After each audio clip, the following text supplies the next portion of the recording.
ازاي البس الخمار واقنع بيه اهلي وما بقاش عاوزه اقلعه بعد ما البسه؟ بصي، لو هنتكلم على الخمار بعيدا عن فكره النقاب، لو هنتكلم على الخمار، هو مش فكره ان انت تبقي عايزه تقلعيه بعد كده. هو انا كسميه لما جيت لبست الخمار حطيت في دماغي كده نقطه: هو انا المفروض محجبه ليه؟ علشان ربنا فرض علينا ده، فهو فرض، هو مش اوبشن. طيب هو ايه اللي ربنا فرضه علينا؟ الحجاب بالشروط الشرعيه، اللي هو ايه؟ الا يصف الا يشف والا يصف والا يكون زينه في نفسه. تمام، هل انا محققه ده؟ لا. طيب هو يعني ايه حجاب اصلا؟ يعني بحجب مفاتني عن الناس. تمام.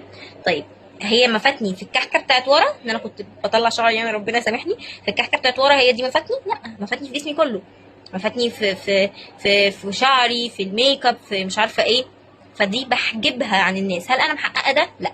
فانت لازم لما تكوني المفروض محجبه تلبسي الحجاب اصلا، يعني تلبسي الزي الشرعي بغض النظر عن مسمى خمار او لا، تلبسي